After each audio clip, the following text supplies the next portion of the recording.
Je 13 minut po godzinie 8, a w naszym studiu jest gość Hanna Pruchniewsko, burmisterka Gardu-Pucka.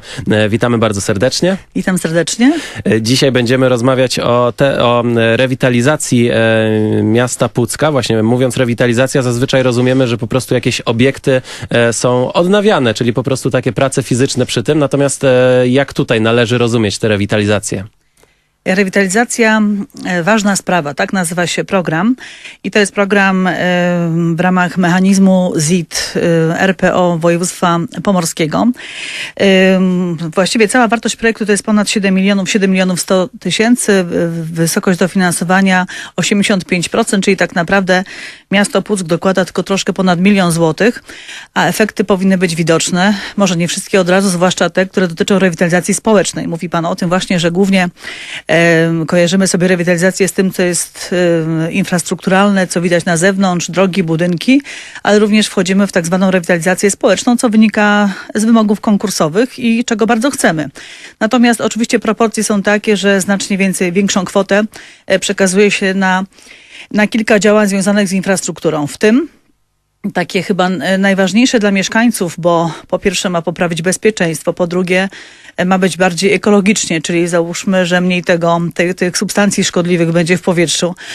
Ma być też tańsze w użytkowaniu potem przez mieszkańców. To będzie modernizacja kamienic, tak? To będzie, tutaj wyłoniliśmy w ramach konkursu 20 wspólnot mieszkaniowych, które są w obszarze zdegradowanym, wyznaczonym przez projekt. To nie to, że cały Puck, tylko to jest obszar od ulicy 10 lutego, Halera, Nowy Świat po ulicę Lipową. Ten obszar tak nazwano w projekcie zdegradowany, chociaż on oczywiście nie jest całkowicie zdegradowany.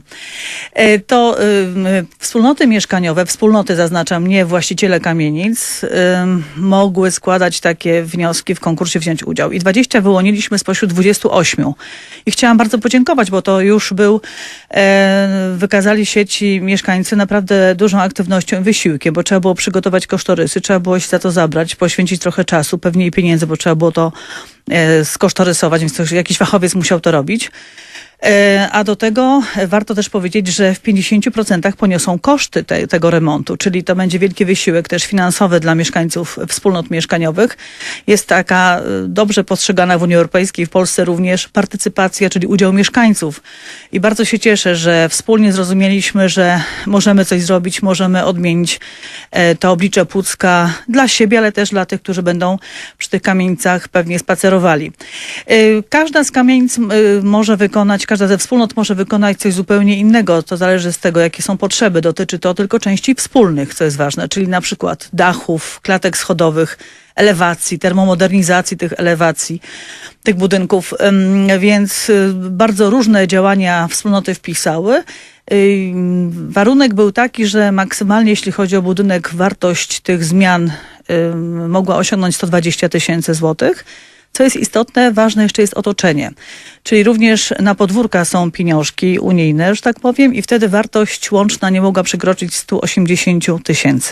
Czyli przy dofinansowaniu 50% ze środków unijnych poprzez działania miasta oczywiście, to maksymalnie taka wspólnota może otrzymać 90 000 złotych, ale też tyle samo musi dać, więc to jest naprawdę takie wspólne, fajne działanie. Oprócz tych 20 kamienic wspólnot mieszkaniowych wyremontujemy czy zmodernizujemy 10 budynków komunalnych. Miasto Puck ma bardzo dużo budynków komunalnych i większość absolutna z nich wymaga remontu, ale cieszymy się oczywiście z każdej możliwej zmiany. Trochę tych kamienic już odnowiono w mieście, tych właśnie komunalnych. Teraz czas na kolejne. No niestety ci, którzy są poza tym obszarem, nie mogli startować, ale pewnie w jakiejś dalszej kolejności się tego doczekają. No ale nie ma tego finansowania, bo oczywiście Puck ma niewielki budżet stosunkowo, więc każde wsparcie finansowe dla nas jest niezwykle ważne. Czyli krótko mówiąc, 30 kamienic zmieni swoje oblicze. I to bardzo, bardzo cieszy. I to, tak jak pani już powiedziała, z zyskiem nie tylko dla mieszkańców, ale dla wszystkich, którzy będą odwiedzać te tereny, to ma zmienić wizerunek w ogóle miasta, prawda? Tak. Mieszkańcy oczywiście na pierwszym miejscu, ale nasi goście, turyści też powinni się z tego faktu cieszyć. To jest jedno z zadań. Kolejne z zadań to jest poprawa bezpieczeństwa, taka już wyraźna, ponieważ przeznaczamy z tych pieniędzy 500 000 na monitoring, na wzmocnienie monitoringu w mieście i to właśnie w tym obszarze, cały czas wokół tego obszaru się kręcimy, 70 kamer przybędzie. Już słyszałam od młodzieży, że niekoniecznie im się to podoba, ale myślę, że jednak bezpieczeństwo jest ponad wszystko. Chodzi o to, żeby też był monitoring całodobowy, żeby w razie jakichś dziwnych historii można było cały czas obserwować i reagować, żeby też można było wykluczyć takie negatywne zjawiska jak niewłaściwe zachowanie się na spacerze z psem na przykład. Chcielibyśmy, żeby miasto było czyste, ładne i bezpieczne i te kamery też temu pomogą. Kolejna ważna rzecz, która pewnie w ramach rewitalizacji się odbędzie, to poprawa wizerunku 4 skwerków. A właściwie 3 skwerków przy ulicy Nowy Świat. Są takie 3, od zawsze Państwo pewnie pamiętają. Dobrze byłoby, gdybyście Państwo przychodzili do nas z propozycjami nazw, czy propozycjami architektonicznymi, ale powiemy, że będą takie warsztaty organizowane i wszystkie głosy mieszkańców, którzy będą chcieli zabrać głos, oczywiście, będą brane pod uwagę. Jest też firma taka, która będzie z Państwem takie warsztaty prowadziła. Ona nazywa się Fundacja Kultury Przestrzeni Zobaczyć na nowo i my tak chcielibyśmy, żebyście Państwo na nowo na to swoje miasto spojrzeli. Jeszcze jest 4. miejsce, które ulegnie zmianie wizerunkowej. To jest, dzisiaj nazywamy to Parkiem Przyjaźni. Tak naprawdę jest to Park Dziejów Miasta Pucka, tam gdzie jest taki znany duży pomnik, różnie nazywany. W czasach dekomunizacji nawet tej nazwy nie użyję. Też chodzi o to, żeby on był chętniej odwiedzany, mniej mroczny, ciekawiej zagospodarowany. To są takie główne elementy związane z rewitalizacją techniczną. Ja tylko przypomnę, że w 2011 roku zakończyła się rewitalizacja zupełnie inna, bo wiem, że to jest nie do końca dla wszystkich zrozumiałe. Tamten etap mamy za sobą, płytę rynku, to co pod płytą rynku, uliczki, to oczywiście był pierwszy etap rewitalizacji. Ten program to jest zupełnie coś innego, równie ważny dla naszego miasta. No i rewitalizacja społeczna. Rewitalizacja społeczna dotyczyć będzie bardzo różnych rzeczy. Głównie chodzi o to, żeby zaktywizować społecznie i zawodowo mieszkańców tego obszaru, ale nie tylko, również wszystkich mieszkańców Pucka. I tutaj też specjaliści zostali wyłonieni drogą konkursową. Powstanie Puckie Centrum Wsparcia, tak nazywa się takie miejsce. My mamy wiele problemów społecznych w mieście, pewnie jak i w innych miastach, ale na małym skupisku jest to może bardziej widoczne. Więc przy ulicy Pokoju 8 zburzony zostanie ten budynek i powstanie nowy o kondygnacji wyższy, gdzie takie centrum wsparcia będzie, gdzie będą specjaliści przeróżni, i psycholodzy, i psychiatrzy, i policjanci, i różne grupy wsparcia. Będzie też świetlica dla dzieci, będzie szkoła dla rodziców. No wiele takich różnych działań, naprawdę trudno w tej chwili o nich mówić wszystkich. Ale to ma być pomoc dla różnych grup społecznych, tak? I dla starszych, i dla młodszych, i dla rodziców przede wszystkim.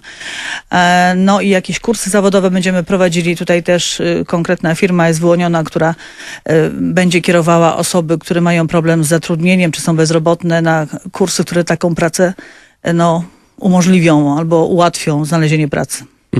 Czyli tutaj jest zarówno działanie, które ma przeciwdziałać różnym patologiom, jak i właśnie aktywizacja zawodowa, więc takie całościowe podejście. Tak. Mamy osiągnąć pewne wskaźniki społeczne, bardzo chcemy, ale wiemy, że rewitalizacja społeczna jest dużo trudniejsza od rewitalizacji technicznej. No tak, nie jest na pewno taka doraźna, tylko wymaga stałego kontrolowania tego, Tak. Więc to są elementy tej rewitalizacji. Tak jak tutaj już pani powiedziała, wszystko wynika z tego, że właśnie tak projekt musiał być skonstruowany, żeby uwzględnić te dwa aspekty. Natomiast co do kolejnych rzeczy, które dzieją się w Pucku, między innymi termomodernizacja. Proszę tutaj już rozwinąć wątek. Tak, termomodernizacja to jest również projekt, który w ramach mechanizmu ZIT-u przy RPO województwa pomorskiego powstał. Otrzymamy dofinansowanie w wysokości ponad 3 milionów złotych.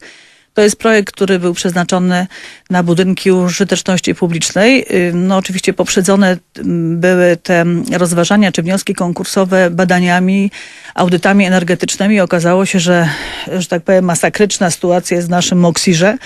Kto zimą przebywa w Moksirze, dobrze wie, że trudno zwłaszcza halę sportową ogrzać i od tego zaczynamy. Czyli Moksir idzie w pierwszym rzędzie do termomodernizacji. To nie tylko chodzi o to, żeby oczywiście ocieplić ściany, ale tam będzie wymiana okien, wymiana instalacji, wymiana elektryki. Także ten remonty dotyczą nie tylko tego, co jest na zewnątrz, ale tego, co jest również wewnątrz.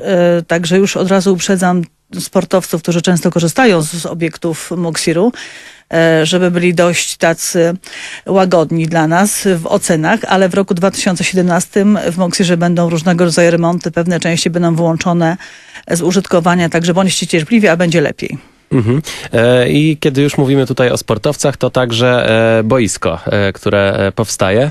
Tak, boisko powstaje, no jeszcze mogę powiedzieć przy publicznym gimnazjum, bo do końca sierpnia 2017 roku będzie to budynek publicznego gimnazjum, czyli przy ulicy Nowy Świat powstanie boisko, takie wielofunkcyjne boisko, które kosztować będzie prawie 800 000 złotych, ale uzyskaliśmy ponad 250 000 dofinansowania z Ministerstwa Sportu i Turystyki poprzez Departament Sportu Urzędu Marszałkowskiego, więc też jest to inwestycja z dofinansowaniem. No to jest oczywiście wielka potrzeba. My mamy w Pucku, w tej chwili tylko 2 szkoły publiczne, gimnazjum i szkołę podstawową, które od 1 września 2017 będą istniały jako jeden twór. To znaczy będzie wygasające gimnazjum, poszczególne klasy, ale to też może warto powiedzieć przy okazji, uczniowie gimnazjum 2. i 3. klasy w przyszłym roku szkolnym będą już chodzili do budynku szkoły podstawowej. Natomiast w dzisiejszym budynku gimnazjum będzie podstawówka i to dzieci najmłodsze od klas 1 do 3. Także trochę się zmieni.